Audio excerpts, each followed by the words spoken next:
আপনি তো রহমতুল লিল আলামিন, আপনি তো শফিউল মুজনাবিন। উম্মতের জন্য সকল দরজা যদি বন্ধ হয়ে যায়, আপনি নবীর দরজা কখনো বন্ধ হইতে পারে না। আজকে আমি 3 বার দাঁড়িয়েছি, আপনি একবার ডানে আর একবার বামে তাকাচ্ছেন, আমার দিকে একবারও তাকাচ্ছেন না। তো আল্লাহও যদি রাগ করে, আপনিও যদি রাগ করেন, আমি যাব কোথায়? এ কথা বলতে দেরি আমার কামলিওয়ালা সইতে পারে নাই। তার দিকে ফিরিয়ে বলছেন, ইয়া রাজুল, হে পুরুষ, বারবার কেন বলছো গুনাহ করছি? বারবার কেন বলছো গুনাহ করছি? হাল সাল্লাইতা মাই, আমার পিছনে নামাজ পড়েছো? সে নাম ইয়া রাসূলুল্লাহ, হ্যাঁ আপনার পিছনে নামাজ পড়েছি। তাহলে আমার পিছনে নামাজ পড়ার পরে গুনাহ করেছি, গুনাহ করেছি, এটা বলার দরকার কি? এখনো জানো না আমি তো সেই রাসূল যার পিছনে নামাজ পড়লে জীবনের গুনাহ মাফ হয়ে যায়। আমার নবীর মসজিদে কি মুসলমান আসবে না অমুসলিম আসবে? অমুসলিম তো আসবে না মসজিদে, এমনি মাহফিল আসতে পারে, যে আমরা মাহফিল করতেছি, অনেক অমুসলিম আসবে না, আসবে, সমস্যা কি? কিন্তু মসজিদে কি নামাজের সময় আসবে না? আমাদের জন্য নামাজ, তাদের জন্য মন্দির। তারা মন্দিরে যাবে, আমরা কোথায় আসবো? মসজিদে আসবো। কিন্তু মাহফিল যখন হবে, তখন যদি কোনো হিন্দু ভাইও আসে, তাকে বের করে দেওয়ার কোনো অধিকার নাই। সে আসবে, বসবে, তাকে গালি দিতে পারবো? আমার ইসলাম তো গালি দেওয়ার অধিকার দেয় নাই। আমার ইসলাম বলেছে তাকে সুন্দর করে বুঝাবা হেদায়েতের মালিককে, আল্লাহ। সে ঈমান আনলে আনবে, না আনলে কোনো কিছুই নাই। কেন জোর করে মুসলমান করা, এটা আমার নবী অনুমতি দেয় নাই। ইসলামের মধ্যে কোনো জোরাজুরি আছে? মারামারি আছে? হানাহানি আছে? না। যদি কোনো অমুসলিম ভাই আমাদের মাহফিল আসতে চায়, উনি আসবে, তাবাররুক নিবে, মেহমানদারি গ্রহণ করবে। যদি ঈমান নাও আনে, কোনো আপত্তি নাই। কারণ আমাকে কালকে হাসরে জিজ্ঞেস করবে না কয়জন রে মুসলমান বানাইছস, আমারে জিজ্ঞেস করবে কয়জনকে দাওয়াত দিছস। পার্থক্য আছে না নাই? আমার কাজ কি? দেওয়া, দাওয়াত দেওয়া। আমার কাজ তো আর জোর করি মুসলমান না। মুয়াজ্জিনের কাজ বলা হাইয়া আলাস সালাহ। এখন সাইয়ের দোকান থেকে ধরি মুসল্লি মসজিদে আনা, এটা মুয়াজ্জিনের দায়িত্ব না। মুয়াজ্জিনের দায়িত্ব ফজরের নামাজের সময় বলা আস-সালাতু খায়রুম মিনান নওম, কিন্তু ওনার দায়িত্ব না যে ঘরের ভিতর ঢুকি মানুষ একটা ঘুম থেকে তুলি কোথায় নিয়ে আসবে, মসজিদ আনবে, এটা মুয়াজ্জিনের দায়িত্ব না। কিন্তু মুয়াজ্জিন ডাকবে আস হাইয়া আলাস সালাহ, হাইয়া আলাল ফালাহ, আস-সালাতু খায়রুম মিনান নওম। আমাদের কাজ হচ্ছে ডাকা, দাওয়াত দেওয়া, কাউকে জোর করা, এটা আমাদেরকে দায়িত্ব দেওয়া হয়। হইছে? হয় না। এটার নাম ইসলাম। এখন আমাদের বাংলাদেশে জোরাজুরি করে, কবর থেকে লাশ নিয়ে পুরানো শুরু করে। তোমার দায়িত্ব দিছে কে? মানুষকে মারি ফেলে মব সৃষ্টি করে, এই দায়িত্ব তোমাকে কে দিয়েছে? এই দায়িত্ব, এটা তো সন্ত্রাসী, এটা তো গুন্ডামি। এই গুন্ডামির সাথে ইসলামের কোনো সম্পর্ক নাই। আমরা জাস্ট ভালোবাসার সাথে দলিল দিয়ে কি করতে পারবো? বুঝাইতে পারবো। কিন্তু আমাদেরকে এর বাহিরে গিয়ে কাউকে জোর করার কোনো অধিকার। আজকের এই মাহফিলে এসে আমি কথা বলার ভাষা হারিয়ে ফেলেছি। যেই মানুষটা নিজের ঘরবাড়ি কোরবানি করে দিয়েছে, এই মানুষটার বলা উচিত ছিল, হুজুর আমার ঘরবাড়ি সব পুড়ে গেছে, মাহফিল করা কি হবে না? সম্ভব হবে না, এটা বলা উচিত ছিল। আমি যখন শুনেছি ওনার ঘরবাড়ি জ্বলে ছাই হয়ে গেছে, আমি কল করে বলেছিলাম চট্টগ্রামের বাইরে আছি, যদি চিটাগাঁয়ে থাকতাম আপনাকে দেখতে আসতাম। উনি উত্তর দিচ্ছে, হুজুর মাহফিল আসলে দেখা হবে। আমার এই উত্তরটা আমার ঈমানি যে জজবা, এটা কোটি গুণ বাড়িয়ে দিয়েছে। এই মানুষ চাইলে বলা দরকার ছিল, হুজুর মাহফিল মনে হয় করতে পারবো না। কেন? এই মাহফিলের যেই টাকা উত্তোলন করেছি, এটাও তো পুড়ে গেছে, এটাও তো জ্বলে গেছে, মাহফিল হবে না। এটা বলা উচিত ছিল। আমাকে বললেন আগে আসতে হবে না, মাহফিল আসলে সেদিন কি হবে? দেখা হবে। আল্লাহ ভাইয়ের এই ঈমানি জজবাকে কবুল করুন। তো ওনার এই দৃশ্য দেখে আমার কিছু কথা আজ মনে পড়ছে। কোরআন সুন্নাহর আলোকে আমার রহমতুল লিল আলামিন দামি না অদামি, বেশি না কম? বেশি। এই জন্য আজকের এই মাহফিল ঈদে মিলাদুন নবী, তার মানে আমার রসুলের আগমনে আমরা খুশি হইয়া মাহফিলের কি করেছি? আয়োজন করেছি। তা আমার নবী কত দামি। আমরা নামাজ পড়ি, আল্লাহ যেন রাজি হয়। আমরা মাহফিল করি, আল্লাহ যেন রাজি হয়। আমরা রোজা রাখি, আল্লাহ যেন রাজি হয়। আমরা হজে যাই, আল্লাহ যেন রাজি হয়। আমরা কোরআন তেলাওয়াত করি, আল্লাহ যেন রাজি হয়।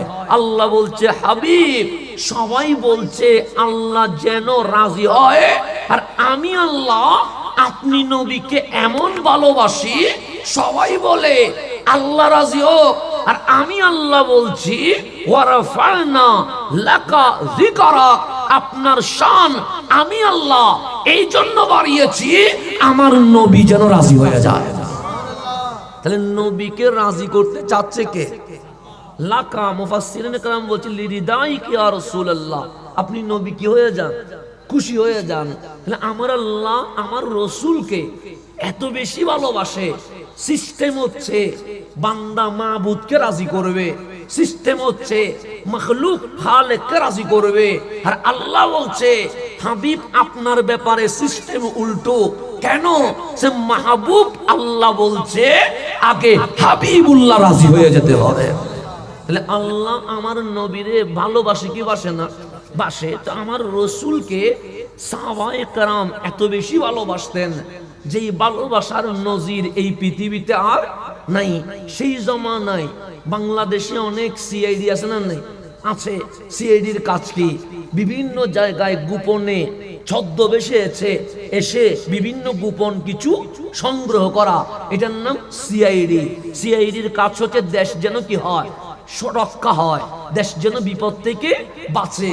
সেজন্য দেখবেন মাহফিলেও মাঝে মাঝে অনেক সিআইডি আসে। কেন? কখনো মাহফিলের মাধ্যমে নবীর শানে কথা হয়, আবার কিছু কিছু মাহফিলে জঙ্গিবাদকে উস্কিয়ে দেওয়া হয়। আছে না? নাই। মাহফিল তো সবার হুসাইনি না, কিছু এজিদি মাহফিলও আছে না। কিছু কিছু মাহফিলে বলে আমরা জান দিব না, জান কি করব, নিব, এরকমও কিছু মাহফিল আছে না? নাই, আছে। বক্তা দাঁড়াইয়া বলতেছে আমরা ইসলাম এমন মানি, জান দিব না, প্রয়োজন হলে জান নিয়ে নিব। আর আমাদের মাহফিল হচ্ছে জান নিব না, এই বাংলাদেশ শান্তি করার জন্য প্রয়োজনে নিজের জান দিয়ে দিব। একটা জান দে আর একটা জান নে। পৃথিবীতে মানুষ কয়টা? শহীদ ফারুকি, উনি কি দিছে? জান দিছে। আবার কেউ জান নিছে। রইসুদ্দিন রহমতুল্লাহ আলাইহি, উনি জান দিছে, আবার কেউ জান নিছে। বাকিবিল্লাহ জালালি রহমতুল্লাহ আলাইহি জান দিয়েছে, কেউ জান নিয়েছে।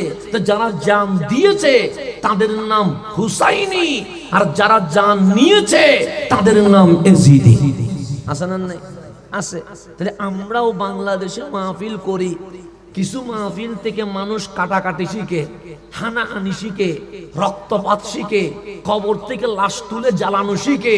আর কিছু মাহফিলে আসলে মানুষ নবীর প্রেম শিখতে পারে। তাহলে মাহফিলেও বাক আছে না? নাই, আছে। আমরা কি আপনাদেরকে মারামারি শিখাবো, হানাহানি শিখাবো? আমরা কি বলবো অমুকের ঘর ভেঙে ফেললো? আমরা কি বলবো অমুককে ছুরি দিয়ে মেরে ফেলো? সেটা আমরা বলবো না। কেন? আমরা আহলে সুন্নাত ওয়াল জামাত মারামারি করার প্র্যাকটিস করি না, আমরা ভালোবাসা দেওয়ার প্র্যাকটিস করি। কথা ঠিক কি না? তাহলে এখন আসেন সামনের দিকে, যা গভীরভাবে খেয়াল করবেন। আমার আকা রহমতুল্লিল আলামিন, উনি দামি না অদামি? বেশি না কম? বেশি। এবং এই বেশি দামি রবি জীবনে দুনিয়ায় শান্তি কি জিনিস এটা বহন করে দেখেন নাই। জীবনে কখনো 6 ঘন্টা ঘুমান নাই, জীবনে কখনো পেট ভরে খান নাই। রসুলের জীবনী যদি পড়েন দেখবেন পেটের মধ্যে পাথর বাঁধা রাখতেন। কেন? কারণ খিদা লাগছে এমন ভাবে যে ঘরে খাবার নাই। 3 দিন চলে গেছে, 4 দিন চলে গেছে। আম্মা জান আয়েশা সিদ্দিকা তাহেরা রাদিয়াল্লাহু তাআলা বলছে 2 মাস চলে গেছে, 3 মাসের চাঁদ উঠে গেছে, আমার ঘরের চুলায় আগুন ধরে নাই। তা আগুন ধরবে কেমনে? চাউল নাই, সবজি নাই, মাছ নাই, মাংস নাই, তো কেমনে চললেন? যে শুধু পানি আর শুকনো খেজুর ছিল, এই ছাড়া আমার ঘরে আর কিছুই ছিল না। ফারুকে আজম, উনি রসুল আরবির ঘরে ঢুকলেন। আমার কোন নবী, যেই নবী হাঁটলে মেঘমালা মাথার উপর এসে ছায়া দেয়?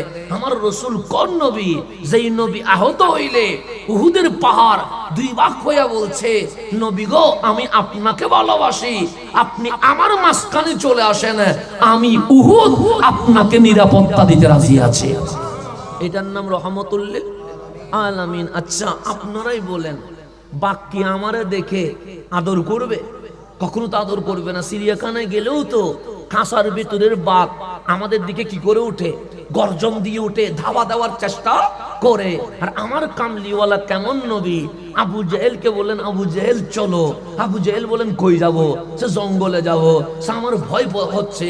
আমার রসুল বলে ভয় পাওয়ার দরকার নাই। আমার রসুল ঢুকলেন জঙ্গলের মাঝখানে, পৌঁছলেন জঙ্গলের বাঘ, সিংহ, হাতি, হরিণ একসাথে আমার নবীর কদমে মাথা ঝুঁকিয়ে দিয়ে দিয়েছে। রসুল ডাকলে বাঘও নবীর পক্ষে, সিংহও নবীর পক্ষে, হাতিও নবীর পক্ষে। যেই দুঃখ কেউ কাউরে বুঝাইতে পারে না, সেই দুঃখ আমার নবীরে বুঝানো যায় কি যায় না? যায়। এটার নাম রহমতুল্লিল আলামিন। আমার নবী কোন নবী? কালিমুল্লাহ উঠেছেন তুরে সাইনার উপরে, আল্লাহ ডাইরেক্ট কথা বলেছে। আল্লাহ বলে মিন ওয়ারাইল হিজাব, জিবরিলকে রাখি নাই, মাঝখানে শুধু পর্দা আছে। তো আমাদের এই মাহফিলে উপরে পর্দা আছে না নাই? আছে। আসমান কি দেখা যায়? দেখা যায় না। কিসের কারণে? বলবেন পর্দার কারণে। আল্লাহ বলে কালিম তুরে সাইনায় আসো। কালিম তুরে সাইনায় আসলেন, আল্লাহ বলেন ডাইরেক্ট কথা বলবো। কালিম খুশিতে আত্মহারা হয়ে গেছে, উঠলেন তুরে সাইনায়, ডাক দিলেন রব্বি, হে আমার রব, হে রব আমার কথা বলো। আল্লাহ কথা বলে না। আবার বলেন মওলা, আমি মুসা ঘরবাড়ি ছেড়ে দিয়ে তুরে সাইনার উপরে উঠেছি, কথা বলো। আল্লাহ কথা বলে না। তৃতীয়বার আবার বললেন মালিক তুমি না আমারে ডাকছো, আমি ঘরবাড়ি ছেড়ে দিয়েছি, তুরে সাইনার উপরে উঠেছি। আল্লাহ বলে কথা তো বলবো না। কালিম বলেন মালিক ডাকলা আমারে, কথা বলবা না কেন? আল্লাহ বলে নিজের পায়ের দিকে তাকাও। পায়ের দিকে তাকাইলেন, সে পায়ে কি? সে জুতা। সে জুতো নিয়ে কেন আসলা? তুমি না আমার সাথে কথা বলবা, তো জুতো ছাড়াই তো আসতে হবে। আমি হইলে বলবো আর উঠতে পারবো না, এত উপরে উঠে আবার নামবো কেমনে? আল্লাহ বলছে এহলা, নিচে যান, জুতা খুলেন, আবার আসেন। কালিমুল্লাহ তুরে সাইনা থেকে নেমে জুতা খুলে আবার পাহাড়ে উঠছে। আমার মালিক কথা বলা শুরু করে দিয়েছে। আপনারা মাহফিলে যাচ্ছেন, জুতা খুলে আসছেন না, এটা আদব। কারণ আপনি তো আমার মাহফিলে আসেন নাই, আপনি আসেন তো রসুলের মাহফিলে। কথা ঠিক না? এখানে আদব রাখতে হবে কি হবে না? হবে। দরুদ পড়ছেন, লা ইলাহা ইল্লাল্লাহ পড়ছেন, লা ইলাহা ইল্লাল্লাহ জিকির কার? আল্লাহর। সেজন্য আমরা জুতা খুলে তারপর কোথায় আসছি? মাহফিল। স্টেজেও আমরা জুতা নিয়ে উঠি নাই, জুতা খুলে উঠছি। মাহফিলেও আমরা জুতা খুলে আসছি। এটা কোত্থেকে শিখেছি? আল্লাহ থেকে শিখেছি। যখন কালিমুল্লাহ পাহাড়ের উপরে জুতা নিয়ে উঠে গেছে, আল্লাহ বলে পায়ে যদি জুতো থাকে আমি আল্লাহ কথা বলবো না। কেন? আল্লাহ আদব চায়, আল্লাহ শিষ্টাচার চায়, আল্লাহ ভদ্রতা চায়। সেজন্য আহলে সুন্নাত ওয়াল জামাত বিয়াদবির নাম নয়, আদবের নাম। আমরা ওলির শানে বিয়াদবি করতে পারি না, আহলে বাইতের শানে বিয়াদবি করতে পারি না, সাহাবায়ে কেরামের শানে বিয়াদবি করতে পারি না, রাসূলের শানে বিয়াদবি করতে পারি না, আল্লাহর শানে বিয়াদবি করতে পারে না। যারা বিয়াদবি করে না তাদের নাম আহলে সুন্নাত ওয়াল জামাত। বিয়াদবি করলে আর সুন্নি থাকে না। আপনি যদি গৌসুল আজম আইসবেনারের গালি দেন আর সুন্নি নেই, আপনি যদি চাই সেই শুরু করতে গালি দেন আর সুন্নি নেই, আপনি যদি শাহজালাল নিয়ে মন্দ কথা বলেন আর সুন্নি নাই। কেন? যেখানে বিয়াদবি আছে সেখানে সুন্নিও থাকতে পারে না। আপনি যদি রসুলের পক্ষে মরা বলেন আর সুন্নি নেই, আপনি যদি রসুলকে দুষে গুণে মানুষ বলেন আর সুন্নি নেই, আপনি যদি বলেন আল্লাহ মিথ্যা বলতে পারে আর কি নেই? সুন্নি নেই। কেন? যেখানে বিয়াদবি থাকে সেখানে শয়তান থাকে, সেখানে ঈমানদার থাকতে পারে না। সেজন্য আমাদের মধ্যে আদব একটা শিক্ষা আছে না নাই? আচ্ছা, সেজন্য আমরা মাহফিলে আসছি জুতা খুলে। কেন? আদব। এখানে জুতা নিয়ে বসলে কি কেউ তুলে ফেলবে? না, তুলে দিবে না। নিচে বসছেন, জুতা নিয়ে বসলে সমস্যা কি? কিন্তু আপনারা বলবেন না হুজুর জুতা খুলে আসবো, কারণ আমরা তো অন্য নাট্যমঞ্চে যাই নাই, আমরা তো হাবিবের প্রেমের বাগানে এসেছি, সেখানে জুতা খুলে আসতে হয়। তা আল্লাহ কালিমকে বলেন এখলা, নিচে নামেন, জুতা খুলেন, এরপর কোথায় ওঠেন? পাহাড়ে ওঠেন। হযরত মুসা কালিমুল্লাহ জুতা খুলে আবার কোথায় উঠছে? পাহাড়ে উঠছে। তখন আল্লাহ কথা বলা শুরু করলেন।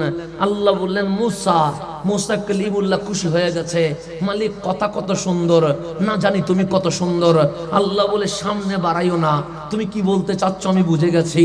আমি আল্লাহ জিবরিল সারা কারোর সাথে ডাইরেক্ট কথা বলি নাই, কিন্তু আপনারে এত আপন করে নিয়েছি আমি মালিক হইয়া জিবরিল রে বাদ দিয়া মিন ওয়ারাইল হিজাব, মাঝখানে পর্দা দিয়া আমি আল্লাহ ডাইরেক্ট কথা বলছি।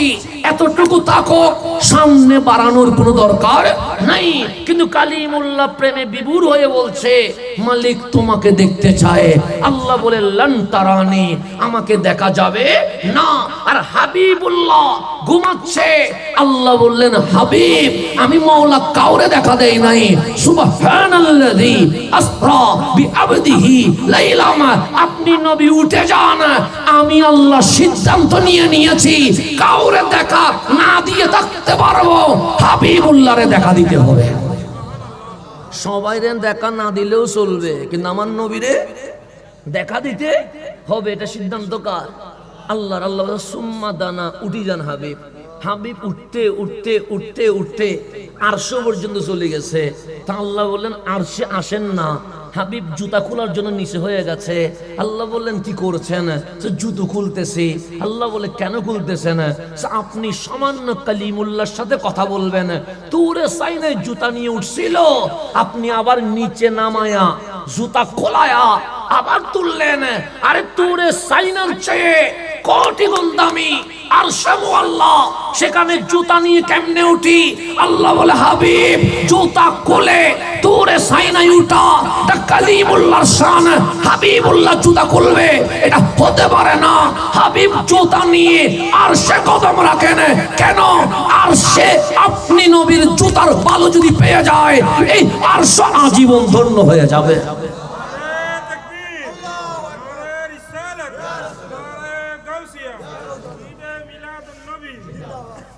এখন আসে সামনের দিকে যায়। যাক, মানুষজন তো কিছু আসিরে দেন, আমরা বল হালিমি অভ্যেস একটা খারাপ আছে। 10টার আগে কোনো মতো নয়। যাক, আলহামদুলিল্লাহ ওনারা 10টার আগে 9টার আগে আগে। ধন্যবাদ। আমাদের চট্টগ্রামে একটু রাত করে আসে সবাই, এটা সিটাঙের সিস্টেম। কারণ সিটাঙে মাহফিল যে জইতে হইতে রাত 1টা বেজে যায়। তো এত আগে আসি বসলে মানুষের একটু কি হয়ে যায়, কষ্ট হয়ে যায়। সেই জন্য একটু এশারের নামাজ পড়ে হালকা খাওয়া দাওয়া করে এরপর কোথায় আসে, মাহফিল এসে একদম শেষ করে যায়, এটা ভালো। আবার চট্টগ্রামে বাইরে গেলে 10:30টার পর মানুষ আর থাকে না, উঠে চলে যায়। কেন? কারণ দূর দূরান্ত থেকে মানুষ আসে, গাড়ি পায় না। তো সিটাঙে হচ্ছে যত রাত বেশি হবে মাহফিল তত কি হয়, জমে। সেই জন্য এশারের নামাজের পর টাইম দিলে মাহফিল কমিটি নিতে চায় না, বলে ওই জন্য হবে না রাত 11টার পরে। এখন আমরা রাত 11টার পর মাহফিল করবো কেমনে? এখন আমি আসছি আজকে 5 দিন পরে সিটাঙের বাইর থেকে এখানে, এই একদিন থেকে আবার রাত্রে ঢাকায় চলে যেতে হবে জুমার নামাজ ঢাকায়। তো এখন 2টা মাহফিল করলে এখান থেকে 10টা, 11টা থেকে 12:30, আবার 1টার দিকে গাড়িতে উঠবো, চলে যাব কোথায়, ঢাকায়। আবার আসবো, আবার চিটাঙে মাহফিল করবো, আবার চিটাঙের বাইরে যেতে হবে। এরকম লং জার্নির মধ্যে আছি। তো জার্নি করতে করতে পিঠেও ব্যথা হয়ে গেছে, হাড্ডির জয়েন্টে জয়েন্টে ব্যথা হয়ে গেছে। তো জার্নি করলে মানুষ কি হয়ে যায়, অসুস্থ হয়ে যায়। তো এখন বুঝি নামাজ 4 রাকাত না, মুসাফিরের জন্য কয় রাকাত? 2 রাকাত। কি রে, এখন গাড়ি আছে 2 রাকাত কেন? 4 রাকাত হইলে সমস্যা কি? এখন বুঝি সফর করলে, গাড়িতে করলেও ক্লান্ত হয়, হেঁটে করলেও ক্লান্ত হয়।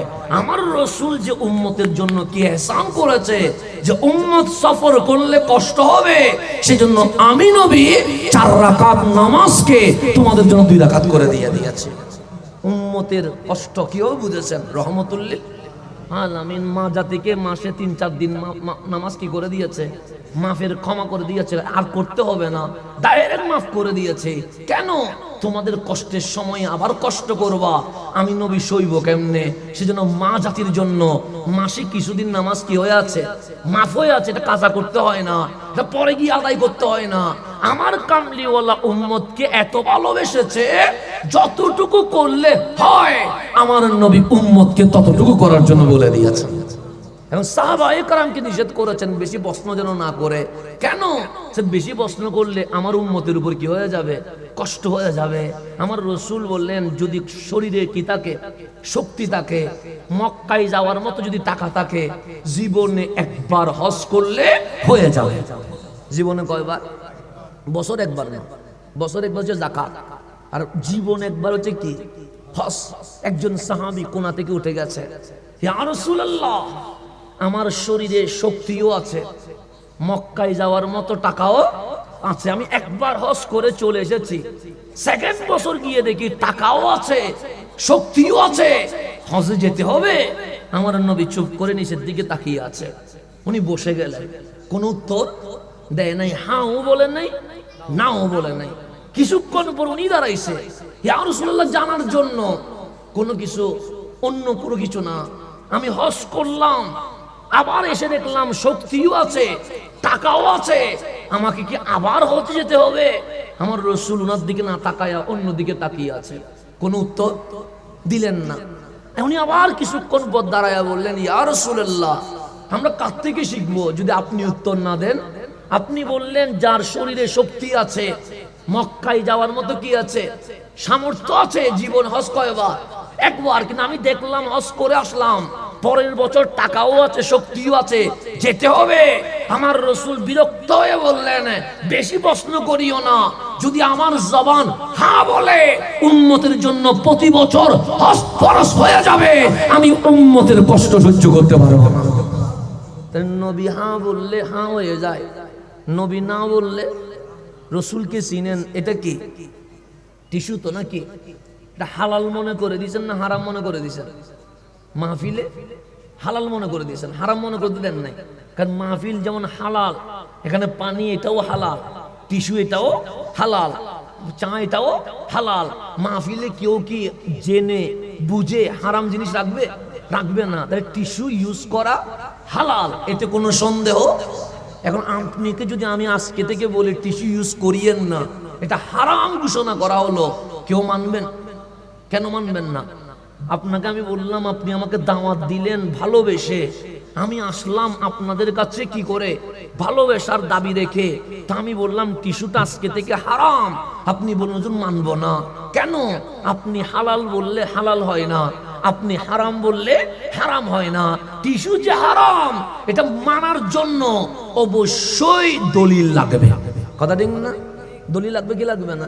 লাগবে। এখন বলেন কাঁচামরিচ হালাল, এটা আমরা সবাই জানি কি জানি না? জানি। আপনি যদি আমি কোরআন শরীফে একটা 30 পারা দিয়ে দিই বাংলা অনুবাদ সহ, যে কাঁচামরিচ হালাল কোন জায়গায় লেখা আছে খুঁজে পাবেন? পারবেন না। কেন পারবেন না? কারণ এই কথা তো কোথাও নাই। আপনি বললেন হাসান সাহেব হারাম বললে হারাম মানবো না, হালাল বললে হালাল মানবো না। কেন? ব্যক্তি হালালও করতে পারে না, হারামও করতে পারে না। এখন কাঁচামরিচ হালাল কোথায় আছে? পেঁয়াজ হালাল কোথায় আছে? ফুটি মাছ হালাল কোথায় আছে? এইভাবে করে বোয়াল মাছ হালাল হালাল কোথায় আছে? তো কোরআনকে জিজ্ঞেস করলাম, কোরআন কাঁচামরিচ হালাল কোথায় পাবো? কোরআন বলে শীতকালের সবজি একরকম, গরমকালের সবজি আরেক রকম, বর্ষাকালের সবজি আরেক রকম। এরকম সবজির নাম যদি ধরতে হয় আলাদা কোরআন শরীফ একটা লাগবে। বাংলাদেশের মাছ একরকম, মিশরের মাছ আরেক রকম। মাছের নামে যদি একটা হালাল হারাম কোনটা বলতে হয় কোরআন শরীফ আরেক রকম লাগবে। বাংলাদেশের ফ্রুটস একরকম, মিশরের ফ্রুটস আরেক রকম। এরকম যদি ফ্রুটসের নাম হয় কোরআন শরীফ আরেকটা লাগবে। এরকম সম্ভব না। তা হালালের লিস্ট যদি না পায় কেমনে মানবো? হারামের লিস্ট যদি না পায় কেমনে ছাড়বো? কোরআন বলে বেশি কঠিন না, তো কেমনে বুঝবো? সে ইউহিল্লু লাহুমুত তাইয়্যিবাত ওয়া ইউহাররিমু আলাইহিমুল খাবায়েস। তোমার নবীর কাছে চলে যাও, তোমার নবীর ঠোঁট যা হালাল বলবে উম্মতের জন্য হালাল, তোমার নবী যা হারাম বলবে কিয়ামত পর্যন্ত উম্মতের জন্য হারাম হয়ে যাবে। তাহলে হালাল হারাম আমি করতে পারবো? পারবো না। আপনি করতে পারবেন? পারবেন না। কারণ এই অধিকার আমাদের। আল্লাহ বলে তোমাদের ক্ষমতা যেখানে শেষ, আমার নবীর ক্ষমতা কি জানো? ওই টুটের দিকে তাকাও। ইউহিল্লু লাহুমুত তাইয়্যিবাত ওয়া ইউহাররিমু আলাইহিমুল খাবায়েস। আমার নবী হালাল বললে তা আজীবন হালাল হয়ে যায়, আমার নবী হারাম বললে তা আজীবন হারাম হয়ে যায়। কামলিওয়ালার জবান এত দামি, হালাল বললে তা কেউ হারাম করতে পারবে না, হারাম বললে কিয়ামত পর্যন্ত কেউ কখনো হালাল করতে পারবে। এটার নাম রহমতুল্লিল। আমার নবী যদি বলে হালাল হালাল, আমার নবী যদি বলে হারাম হারাম। যেমন আমাদের দাড়ি আছে না নেই? আছে। আমার দাড়িটা একটু, এটাকে কি বলে আপনারা সিটিং এবার কি হয় দেয়, মানে কুকরা হয় দেন এবারে ফ্যাশন নিয়ে দিই, মানে সুজানো। তাহলে বোঝানো মনে করে দাড়ি মনে হয় সুডা মহল্লা না, সুডোনো দাড়ি বড় আছে, এই লোক টানিলে প্রায় 2 নামি যাবে ওই। কিন্তু কি দে কুকরা দে, মানে তার ফ্যাশন নিয়ে দেয় কি, তো দাড়ি ফ্যাশন নিয়ে আবার চুল ফ্যাশন নিয়ে না, চুল সুজা আছে।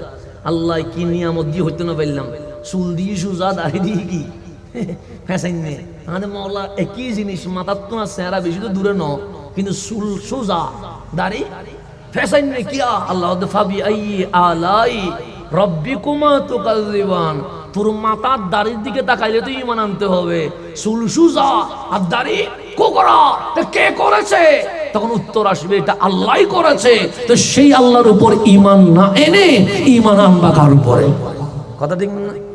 আমাদের দাড়ি আছে সেজন্য আপনারা মনে করছেন ভালো মানুষ, টুপি আছে সেজন্য মনে করছেন কি মানুষ, ভালো মানুষ, পায়জামা পাঞ্জাবি পরছি সেজন্য মনে করছেন কি ভালো মানুষ, মাহফিল শুরু করার আগে সালাম দিছি মনে করলেন কি মানুষ, ভালো মানুষ, আলহামদুলিল্লাহ বললাম মনে করলেন ভালো মানুষ। ভালো মানুষ মনে করছেন বলেই মাহফিলে দাওয়াত দিছেন। কোন খারাপ একটা মানুষকে কি মাহফিলে আনবেন নাকি? না, ভালো মানুষ মনে করছেন, কি করছেন? তাহলে আপনারা সমস্যা হলে বলেন হুজুর একটু দোয়া করেন না। কেন? আপনি মনে করতেছেন আমার হাত যত আগে কবুল হবে, হুজুরের হাত মনে হয় তার আগে কি হয়ে যাবে, কবুল হয়ে যাবে। এরকম অনেকের এই বিশ্বাস আছে বলে আমাদের কাছে দোয়া চায়। কথা ঠিক না? তো এটা ভালো মনে করছে, যে যারে যেভাবে মনে করে আর কি। কিন্তু আপনি টুপি দেখলে দুধ দিয়েন না, দাড়ি দেখলে দুধ দিয়েন না, পাঞ্জাবি দেখলে দুধ দিয়েন না, সুন্দর কথা বললে দৌড় দিয়েন না। এখন বলেন আমার পিছনে নামাজ পড়লে সওয়াব বেশি হবে না আমার নবীর পিছনে নামাজ পড়লে সওয়াব বেশি হবে? কার পিছনে? এটাও মসজিদ, এটা মসজিদ না? এটা কি? এখানে নামাজ পড়লে নামাজ হবে কি হবে না? হবে। আর আমার নবীর মসজিদে নববী, এটাও মসজিদ, তো ওখানে নামাজ পড়লে কি হবে? সে এই বোয়ালকালীর জমিনে নামাজ পড়লে 1 রাকাতে যে সওয়াব হবে, আমার নবী সে মসজিদি, আমার মসজিদ যেটার নাম মসজিদে নববী, সেখানে নামাজ পড়লে 1 রাকাতে 50,000 সওয়াব বেশি হয়ে যাবে। তাহলে নবীর মসজিদের দাম আছে না নাই? আচ্ছা, এটাও মসজিদ, ওইটাও, কিন্তু নবীর কদম লাগছে। বোয়ালকালীতে 1 রাকাতে যে সওয়াব পাবো, আমার নবীর মসজিদে বললে 1 রাকাত সমান বোয়ালকালীর মসজিদের চেয়ে 50,000 গুণ সওয়াব বেশি। কার কারণে? আমার নবীর কারণে। তো নবীর দামি না অদামি? যেমন কালকে আমাকে জুমার নামাজ পড়াইতে হবে, হাজারো মুসল্লি নামাজ পড়বে, তা আমি কি বলতে পারবো যে নামাজ শেষ করে যে মুসল্লিয়ানে কারাম আপনারা ভাগ্যবান, আমার পিছনে নামাজ পড়ার কারণে আপনাদের জীবনের গুনাহ মাফ হয়ে গেছে? এটা কি বলার সুযোগ আছে? তখন মুসল্লি আমারে বলবে হুজুর তোমার গুনাহ কোথায় নিয়ে যাওয়া, তুমি নিজে জানো না আমার গুনাহ মাফ করবে কেমনে? এটা বলবে কি বলবে না? বলবে তো, স্বাভাবিক বলবে। আমি নিজের গুনাহ কই নিয়ে যাব, এটা নিয়ে টেনশনে আছি, সেখানে আপনার গুনাহ কেমনে মাফ করাবো? কথা ঠিক না? কিন্তু আমার রসুল কত দামি ইমাম, আমার রসুল কত দামি খতিব। আমার কামলিওয়ালা মসজিদে আসলেন, সৈয়দুনা বেলাল আজান দিলেন, আজান শুনে সাহাবায়ে কেরাম দোকান পাট বন্ধ করে ঘরবাড়ি ছেড়ে দিয়ে কোথায় আসতে শুরু করলেন? মসজিদে। নামাজ পড়বে কার পিছনে? রহমতুল্লিল আলামিনের পিছনে। তো রাস্তাঘাটে মাঝে মাঝে আমাদের অনেক ভুল ইচ্ছাই অনিচ্ছাই হয় কি হয় না? হয়ে যায়। একজন সাহাবী ঘর থেকে বের হলেন, ওনার নাম কি কিতাবের মধ্যে নাই, লেখা আছে যা রাজুলুন, একজন পুরুষ বের হয়েছে। কিসের জন্য? নবীর পিছনে নামাজ পড়বে। কিন্তু রাস্তায় অনিচ্ছায় একটা ভুল হয়ে গেছে। এরকম ভুল হতে পারে কি পারে না? পারে। তো উনি মসজিদে এসে দেখলেন আমার নবী নামাজ শুরু করে দিয়েছে। উনি বললেন ইক্তেদাইতু বিহাযাল ইমাম, নামাজ শুরু করলেন। ফালাম্মা ইনসারাফা, নবীজি যখন নামাজ শেষ করলেন মুসল্লির দিকে ফিরলেন, ফাকামার রাজুল, ওই ব্যক্তি দাঁড়িয়ে গেছে, ডাক দিয়ে বললেন ইয়া রাসূলুল্লাহ, আমি নামাজে আসতে লাগলাম, রাস্তার মধ্যে অনাকাঙ্ক্ষিত একটা গুনাহ হয়ে গেছে, কিন্তু এই গুনাহ নিয়ে যদি মারা যায় এই চেহারা আল্লাহর সামনে দেখাইতে পারবো না। শরীয়তে যে শাস্তি আমার উপর প্রযোজ্য, আপনি নবী সবার সামনে আমাকে সেই শাস্তিটা দিয়ে দেন। আমরা গুনাহ করে জীবনে বলবো? আমি যদি বলি আপনি স্টেজ থেকে আমার নামাই দিবেন, সেজন্য আমি বলবো আমি ভালো মানুষ। আমি মিথ্যা কথা বললেও বলবো না মিথ্যা কথা বলছি, আমি পাপ করলেও বলবো না আমি পাপ করছি। তা আপনি জানলে আমার কখনো দাওয়াত দিবেন না। সেজন্য আমি বলবো আমি আজকে নামাজ পড়ছি, আমি আজকে অমুকের সেবা করছি, আমি আজকে এই ভালো কাজ করছি। নিজের ভালো করানোর জন্য যা করা দরকার আমরা তাই করব। কিন্তু আমার নবীর সাহাবী সবার সামনে বুক ফুলাইয়া বলতেছেন ইয়া রাসূলুল্লাহ, আমার ভুল হয়ে গেছে, এই ভুল নিয়ে আমি মরবো, এটা কখনো হইতে পারে না। আমি আল্লাহর চেহারা দেখাইতে পারবো না, আপনি শাস্তি দেন। আমার নবী উনার দিকে না তাকায়া এভাবে করে মন নিয়ে তাকিয়ে আছেন। উনি আবার দাঁড়ালেন, ইয়া রাসূলুল্লাহ, গুনাহ করলে আল্লাহ তো গুসা হয়, মরে গেলে কেমনে চেহারা দেখাবো? আপনি যেহেতু আছেন আমাদের ভরসা, আপনি আমারে শরীয়ত মোতাবেক কি দিয়ে দেন, শাস্তি দিয়ে দেন। আমার রাসূল উনার দিকে না তাকায়া অন্যদিকে ব্যস্ত হয়ে গেছে। উনি দেখলেন রাসূল উনার দিকে ফিরে না, তৃতীয়বার দাঁড়িয়ে বললেন ইয়া রাসূলুল্লাহ, আমার বিশ্বাস ছিল গুনাহ করলে আল্লাহ নারাজ হয়, কিন্তু আপনিও যে নারাজ হন এটা তো জানা ছিল না। আপনি তো রহমতুল লিল আলামিন, আপনি তো শফিউল মুজনাবিন। উম্মতের জন্য সকল দরজা যদি বন্ধ হয়ে যায়, আপনি নবীর দরজা কখনো বন্ধ হইতে পারে না। আজকে আমি 3 বার দাঁড়িয়েছি, আপনি একবার ডানে আর একবার বামে তাকাচ্ছেন, আমার দিকে একবারও তাকাচ্ছেন না। তো আল্লাহও যদি রাগ করে, আপনিও যদি রাগ করেন, আমি যাব কোথায়? এ কথা বলতে দেরি আমার কামলিওয়ালা সইতে পারে নাই, তার দিকে ফিরিয়ে বলছেন ইয়া রাজুল, হে পুরুষ, বারবার কেন বলছো গুনাহ করছি, বারবার কেন বলছো গুনাহ করছি? হাল সাল্লাইতা মাই, আমার পিছনে নামাজ পড়েছো? সে নাম ইয়া রাসূলুল্লাহ, হ্যাঁ আপনার পিছনে নামাজ পড়েছি। তাহলে আমার পিছনে নামাজ পড়ার পরে গুনাহ করেছি, গুনাহ করেছি তা বলার দরকার কি? এখনো জানো না আমি তো সেই রাসূল যার পিছনে নামাজ পড়লে জীবনের গুনাহ মাফ হয়ে যায়। এটার নাম রহমতুল লিল।